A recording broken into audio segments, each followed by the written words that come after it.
அனைவருக்கும் ஆத்ம வணக்கம். குரு பிரம்ம ஸ்ரீ நித்யானந்த சுவாமிகள் திருவடிகளே சரணம். இந்த பதிவில் நம்ம என்ன பார்க்குறோன்னா,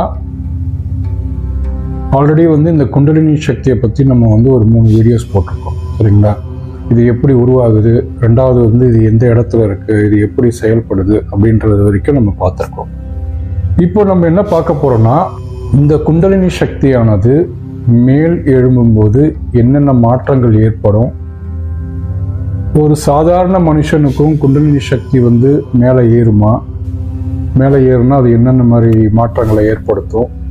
இப்போ இதே நம்ம இந்த தியான பயிற்சி நம்ம சொல்லி கொடுத்துருக்கோம். அந்த பயிற்சி பண்ணுறவங்களுக்கு இல்லை யோகா பயிற்சி பண்ணுறவங்களுக்கு மேலெழும்புனா அது என்ன மாற்றங்களை ஏற்படுத்தும். நிறைய பேர் சொல்லியிருக்காங்க குண்டலினி சக்தின்றது ரொம்ப ஆபத்தானது.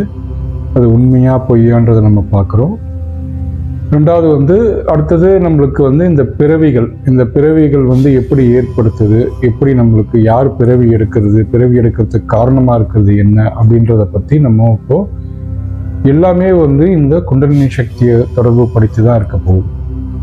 அதனால் இந்த பதிவுன்றது ரொம்ப பெரிய பதிவாக இருக்கும். அதனால் நீங்கள் இதை தொடர்ந்து பார்த்துட்டு வாங்க. ஒன்று நான் அது முழுசாக போடுறேன், அப்படி இல்லைன்னா உங்களுக்கு ஒரு 10 நிமிஷம் வீடியோ 15 நிமிஷம் வீடியோ அப்படின்னு சொல்லிட்டு நான் உங்களுக்கு போடுறேன். தனியாக ஒரு பிளேலிஸ்ட்டும் க்ரியேட் பண்ணுறேன். ஸோ அதை தொடர்ந்து ஃபாலோ பண்ணிட்டு வாங்க. இது உங்களுக்கு ரொம்ப உபயோகமாக இருக்கும். அந்த குண்டலினி சக்தியை எப்படி நம்ம கையாளுறது அப்படின்றது மொத்தமாகவே நாம் பார்க்க போகிறோம். இப்போ இந்த குண்டலினி சக்தின்றதை நம்ம பொதுவாக எப்படி சொல்லணும்னா, நம்ம மரண சாசனம் அப்படின்றத எழுதுறது இந்த குண்டலினி சக்தி தான், சரிங்களா? இது எப்படி நடக்குது, ஏது நடக்குது அப்படின்றத நம்ம இப்போ இந்த பதிவில் பார்க்குறோம். ஸோ உங்களுக்கு பிடிச்சிருந்தா நீங்கள் வீடியோ நிறைய பேருக்கு ஷேர் பண்ணுங்கள். இது எல்லாருக்குமே பயன்பட வேண்டிய ஒரு வீடியோ தான். அதனால் நீங்கள் உங்களுக்கு தெரிஞ்ச நண்பர்களுக்கு எல்லாருக்குமே ஷேர் பண்ணுங்கள், அவங்களும் பயன்பெறட்டும். ரெண்டாவது, இந்த குண்டலினி சக்தியை பற்றி உங்களுக்கு கேள்விகள் ஏதாவது இருந்ததுன்னா நீங்கள் கமெண்ட் பாக்ஸில் தெரிவிங்க. நான் அதுக்கேற்ற உங்களுக்கு பதிலை நான் உங்களுக்கு கொடுக்குறேன். ரெண்டாவது, இந்த உணர்வுகள், இந்த குண்டலினியோட சக்தியை நீங்கள் அனுபவிச்சிருந்தாலும் நீங்கள் கமெண்ட்டில் நீங்கள் சொல்லுங்கள், எப்படி நீங்கள் அதை கையாண்டீங்க அப்படின்னு சொல்லிட்டு நீங்கள் தாராளமாக கமெண்ட்டில் நீங்கள் பகிரலாம். சரி, வாங்க இப்போ நம்ம வீடியோக்குள்ளே போகலாம், சரிங்களா?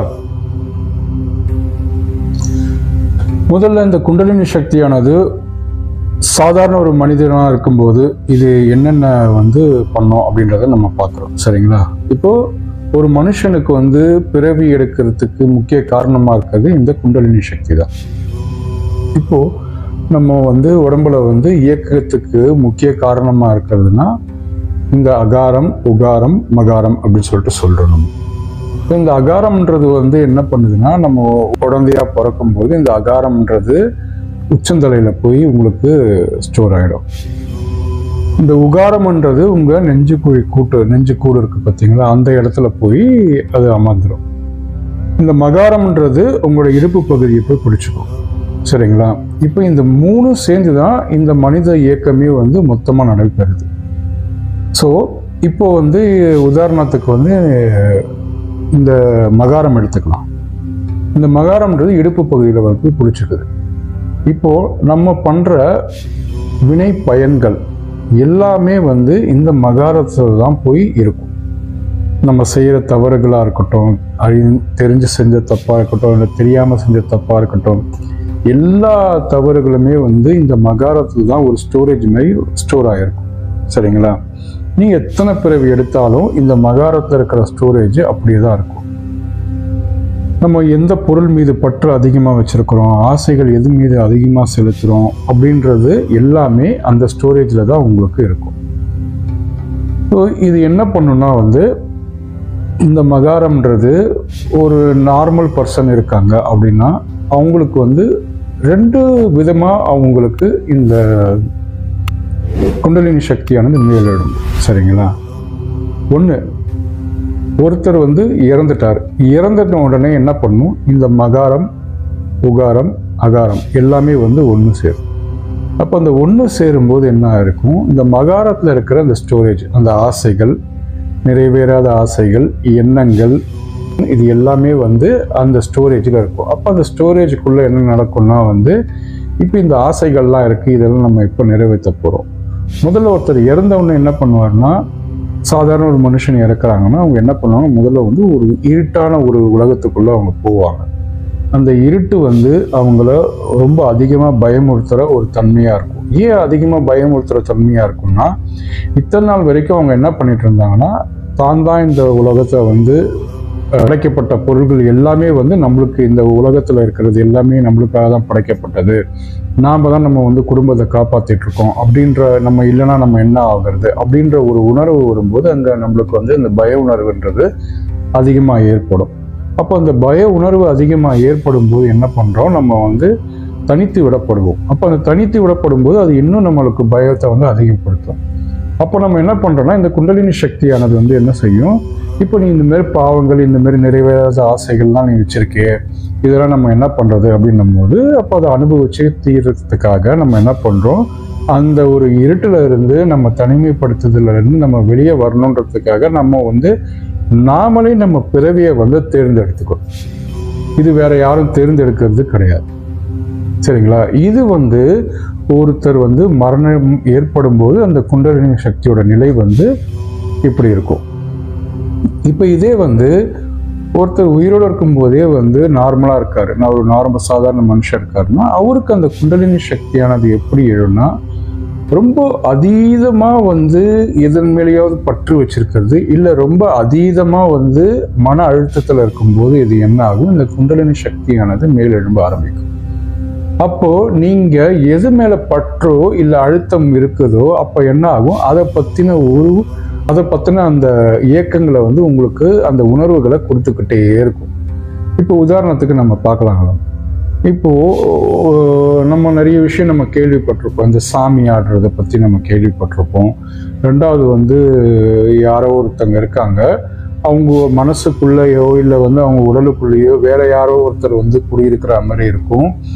சரிங்களா? இந்த மாதிரி உணர்வுகளாக நம்ம அதிகமாக கேள்விப்பட்டிருப்போம். இது எல்லாமே வந்து இந்த 99% இந்த குண்டலினி செயல்பாடுகள் தான் இது இருக்கும்.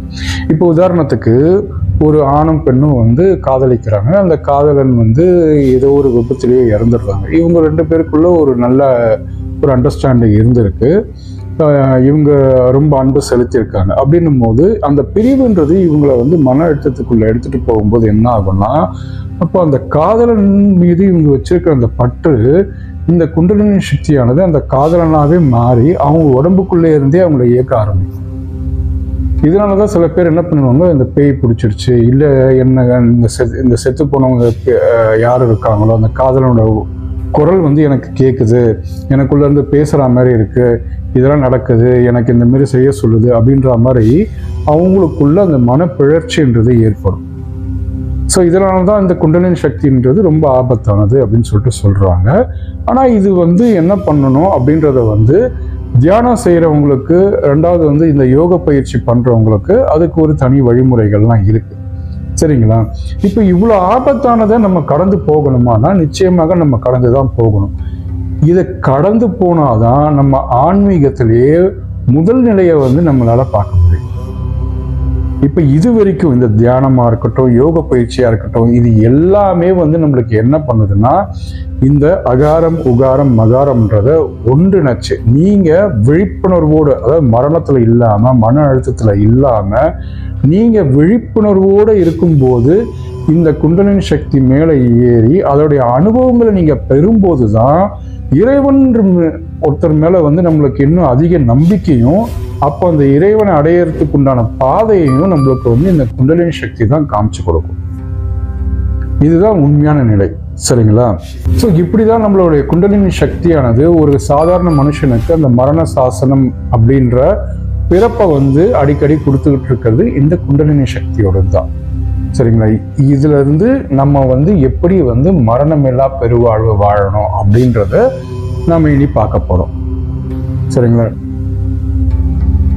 ஸோ இந்த மரணமில்லா பெருவாழ்வு வாழறதுக்கு நம்ம என்ன பண்ணணும் அப்படின்னா, இப்போ இந்த குண்டலினி சக்தி இருக்கு. இந்த குண்டலினி சக்தியானது தியானம் இல்லை ஏதோ ஒரு யோக பயிற்சி பண்ணிட்டு இருக்காங்க, ஒரு நல்ல குரு கிட்ட இருந்து நீங்க யோக பயிற்சியோ இல்லை வந்து தியானமோ நீங்க கத்துக்கிட்டு இருக்கீங்க, அப்படின்னும் போது இந்த குண்டலினி சக்தியை எப்படி கையாளுறது, இது உங்கள் உடம்புலையும் உங்கள் மனசளவுலையும் என்னென்ன மாற்றங்களை ஏற்படுத்தும் அப்படின்னு நம்ம தெரிஞ்சுக்கணும். தெரிஞ்சாதான் இதை கையாளுறதுக்கு நம்மளுக்கு அது உதவியாக இருக்கும். சரிங்களா? இப்போ இந்த குண்டலினி சக்தியானது நம்ம என்ன பண்ணுறோம், தியானத்திலேயோ யோகத்திலேயோ நம்ம என்ன பண்ணுறோம், அதை இந்த குண்டலினி சக்தியை நம்ம மேலே எழுப்புறோம். அது மேலே எழுந்து வரும்போது என்ன ஆகும்னா உங்கள் உடலில் சில மாற்றங்கள் ஏற்படும். இது எப்படி இருக்குன்னா திடீர்னு பார்த்தீங்கன்னா உங்கள் உடம்பு ரொம்ப சூடாக இருக்கும். கொஞ்ச நேரத்திலே என்ன ஆகும், ரொம்ப சில்லுன்னு ஆகும். இது மாதிரி மாறி மாறி உங்களுக்கு நடந்துக்கிட்டே இருக்கும். நீங்கள் உங்கள் மூச்சை கவனிச்சிங்கன்னா முதல்ல உங்கள் மூச்சு சந்திரக்கலையில் ஓடிட்டு இருக்கும். கொஞ்ச நேரத்தில் பார்த்தீங்கன்னா திடீர்னு சூரிய கலையில் ஓடிட்டு இருக்கும். ஓகே, இப்போ உங்களுக்குள்ளேயே சில விதமான மாற்றங்கள் ஏற்படும். மனதளவில் என்னன்னா நிறைய மாற்றங்கள் ஏற்படும். என்ன மாற்றங்கள் ஏற்படும்னா, நீங்கள் ஒரு விஷயத்தை செய்யணும்னு நினைப்பீங்க, ஆனால் அது உங்களை செய்ய விடாது. இந்த மாதிரி உங்களுடைய மாற்றங்கள் மனதளவில் அது மாற்றத்தை ஏற்படுத்தும். ரெண்டாவது, உங்களுக்குள்ளேயே நீங்கள் ஒரு ஆண் தன்மையும் உணருவீங்க, ஒரு பெண் தன்மையும் உணருவீங்க. சரிங்களா? உங்களுக்குள்ளேயே இது நடக்கும். உங்களுக்குள்ளேயே ஒரு பேச்சுன்றது பேசிக்கிட்டே இருக்கும். நீங்கள் கேட்குற கேள்விகளுக்கு எல்லாத்துக்கும் அது விடைகள் கொடுக்குற மாதிரியே இருக்கும். ஆனால் அது எல்லாமே தற்காலிகமாக நடக்கிறது தான். உங்களுக்கு ஏதோ ஒரு காண கிடைக்கக்கூடாத காட்சிகள் எல்லாமே நிறைய காட்சிகள் வரும். இது எல்லாமே தற்காலிகமாக நடக்கிறது தான். இது ஞானம் கிடையாது. இது நம்ம என்ன பண்ணுவோம், இந்த ஞானம் நினச்சிட்டு நம்மளுக்கு என்ன, நம்ம கேட்குற கேள்விகளுக்கு எல்லாமே நம்மளுக்கு விடைகள் கிடைக்குது, அப்போ நம்ம ஞானம் அடைஞ்சிட்டோம் அப்படின்ற எண்ணத்துக்கு நீங்கள் போயிட்டீங்கன்னா அப்போ என்ன ஆகும், அது உங்களுக்கு ஆணவத்தை அதிகமாக கொடுக்கும். உங்களால் இந்த குண்டலினி சக்தியை கட்டுப்படுத்த முடியாது. அதனோட கட்டுப்பாட்டில் தான் நீங்கள் இருப்பீங்க. இது மேலே எழும்பும்போது உங்களுக்கு சித்துக்கள் நிறைய வாய்க்கப்பெறும்.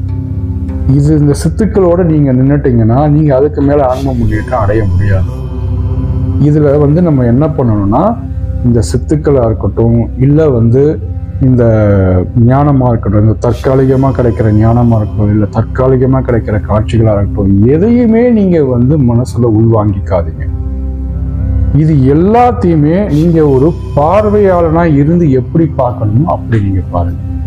அப்போதான் என்ன நடக்கும்னா, உங்களுக்குள்ள அந்த ஆன்ம முன்னேற்றன்றது வெகு விரைவில் நடந்து முடிக்கும். இல்லைன்னா என்ன நடக்கும்னா, நம்மளுக்கும் அந்த மனப்பிழற்சின்றது ஏற்பட செய்யும். நீங்க அந்த குண்டலினி சக்தியோட கட்டுப்பாட்டில் போயிட்டீங்கன்னா அப்போ அது சொல்ற இயக்கங்கள் தான் நம்ம செய்ய வேண்டியதா இருக்கும். நிறைய பேர் என்ன பண்ணுவாங்கன்னா, இந்த உடல்ல ஏதோ ஒரு பகுதியை அடிக்கடி அவங்க பண்ணிக்கிட்டே இருப்பாங்க. இப்போ கையை சுத்துறதோ இல்லை தலையை சுத்துறதோ இது மாதிரி என்ன பண்ணுவாங்கன்னா அடிக்கடி பண்ணிக்கிட்டே இருப்பாங்க. கேட்டா தெரியலப்பா, இது நான் பண்றது இல்லை, யாரும் எனக்கு பண்றாங்க, எனக்கு இந்த மாதிரி காட்சி தெரியுது, அந்த மாதிரி காட்சி தெரியுது. இது என்னன்னா, இது எல்லாருக்குமே நடக்க வேண்டிய விஷயங்கள் தான். ஆனா சில பேர் என்ன பண்றாங்கன்னா, இதுதான் எனக்கு ஞானம், இதுதான் எனக்கு ஆன்ம முன்னேற்றம் அப்படின்னு சொல்லிட்டு அதுல என்ன பண்ணுவாங்க, அதுல நின்றுவாங்க.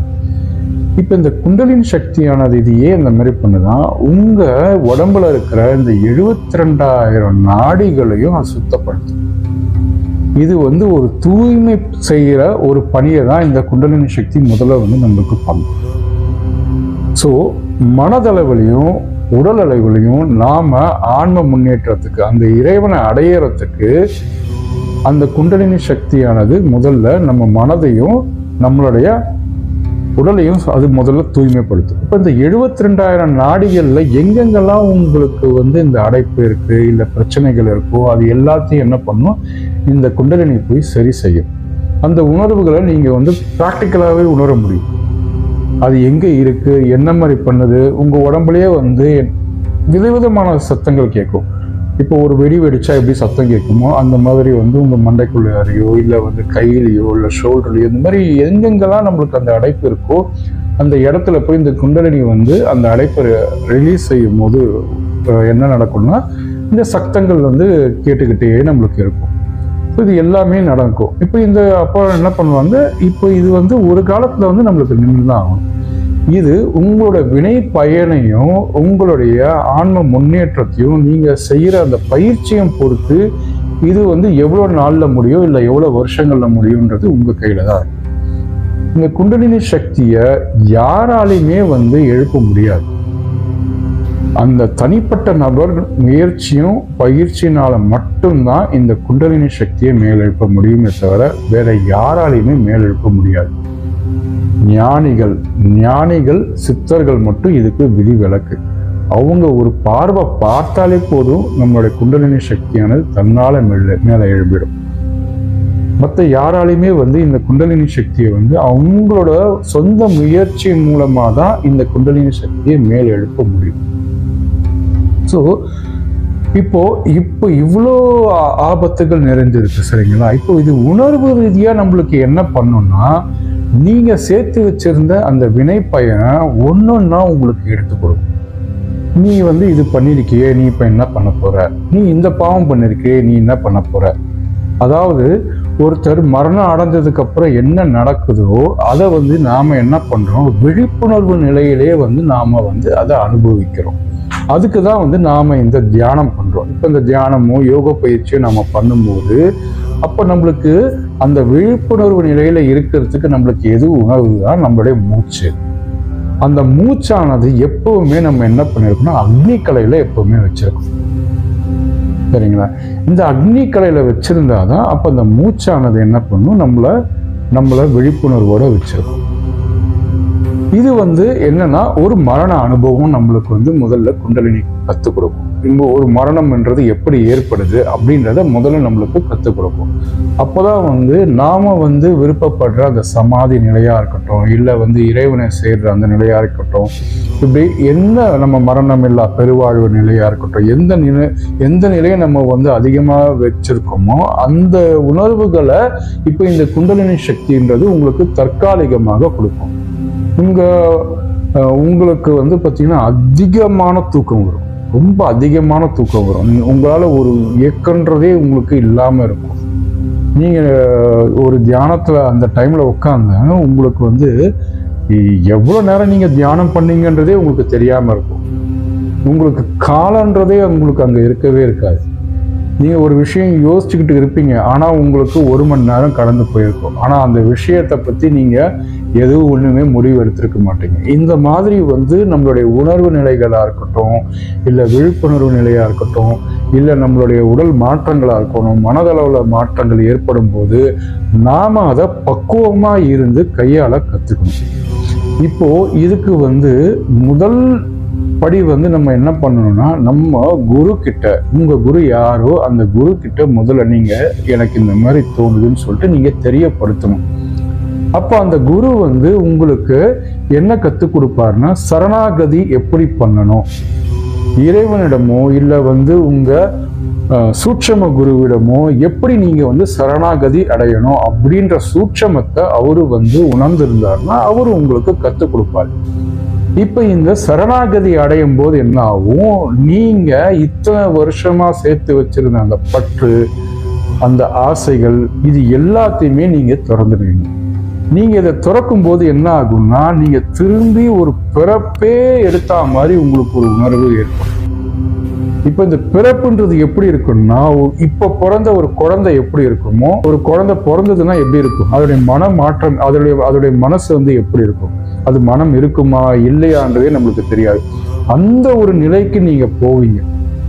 அப்போ அந்த நிலையில இருந்து நம்ம உணரும் போதுதான் நம்மளுக்கு இந்த இறைவன்றவர் எப்படி இருக்காங்க, அப்போ அந்த இறைநிலை அடையறதுக்கு நாம என்ன பண்றோம் அப்படின்றதுதான் வந்து சிவவாக்கிய சித்தர் வந்து அழகா வந்து ஒரு பாட்டுல வந்து விளக்கியிருப்பார்.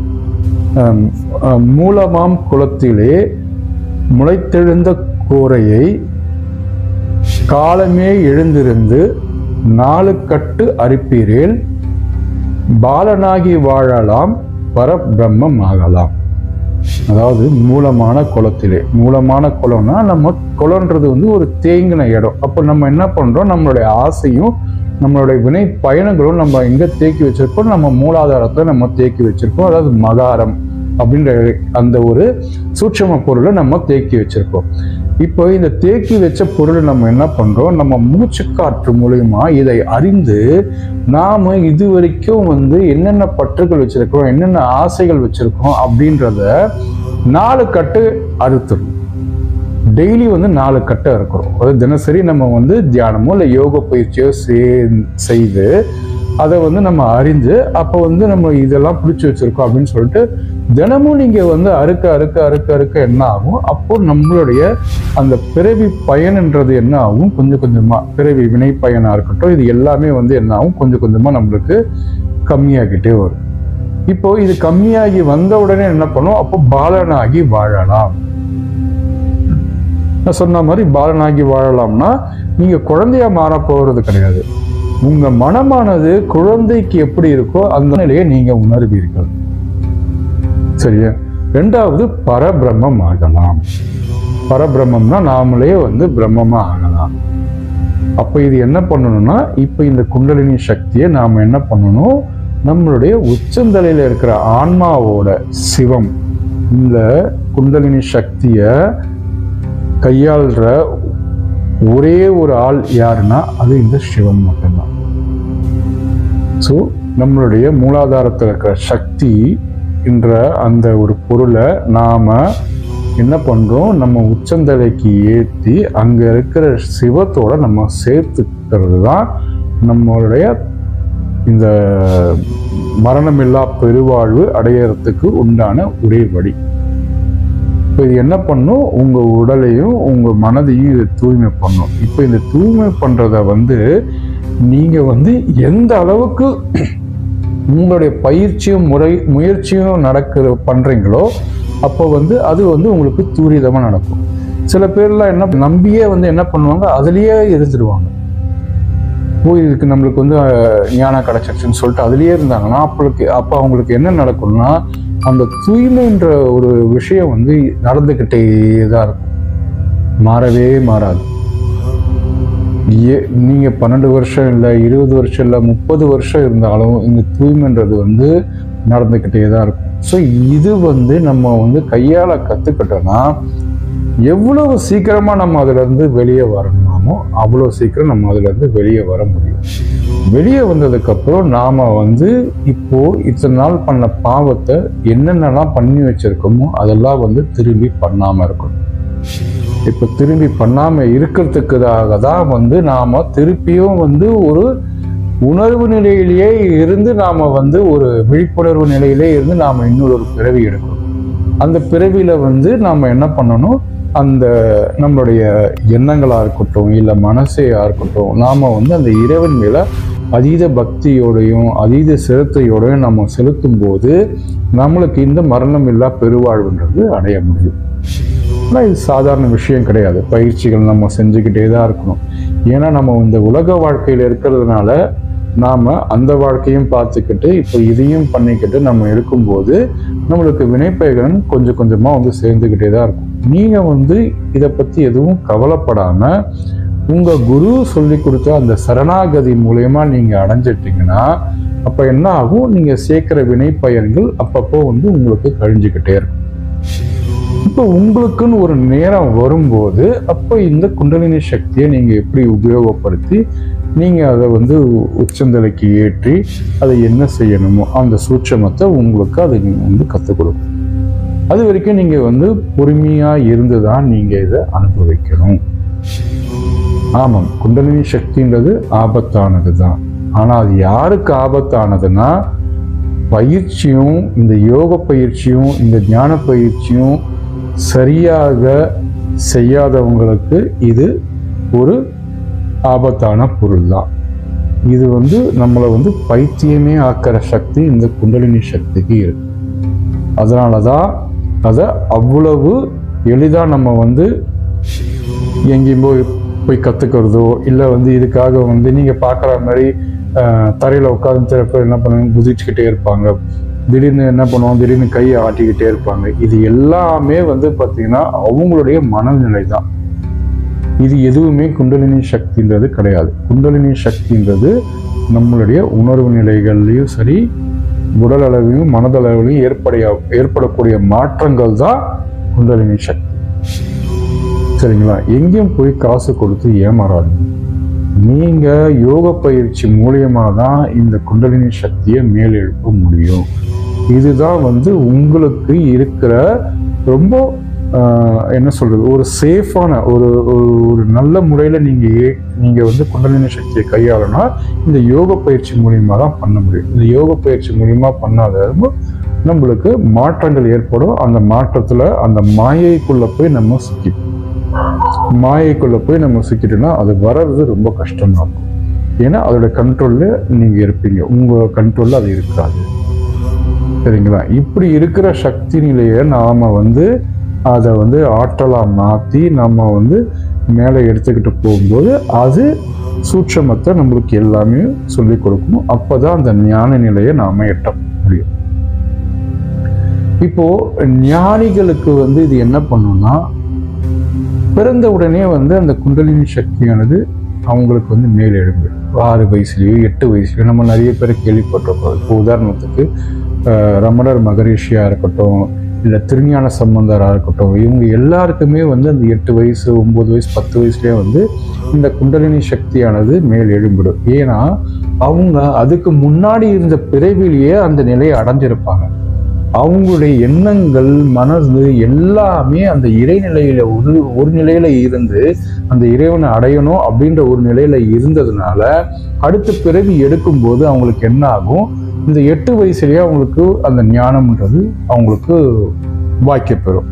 அப்போ அவங்க என்ன பண்றாங்கன்னா அவங்க அந்த இறைநிலையை இன்னும் செலுத்த ஆரம்பிப்பாங்க. இப்போ உதாரணத்துக்கு நம்ம சில சின்ன குழந்தைகள்லாம் நம்ம பார்த்துருக்கோம். சரிங்களா? சில பேர் இந்த 3 வயசுலயே இப்போலாம் 3 வயசுலயே நல்ல செஸ் எல்லாம் ஆடுறாங்க. இப்போ இல்லைன்னா சில பேர் என்ன பண்ணுவாங்க, இந்த 2 வயசுல 3 வயசுல திருக்குறள்ல 1330 பாடல்களையும் அவங்க படிப்பாங்க. சரிங்களா? இல்ல ஏதாவது ஒரு துறையை பத்தி அவங்களுக்கு அதீத அறிவு இருக்கும்.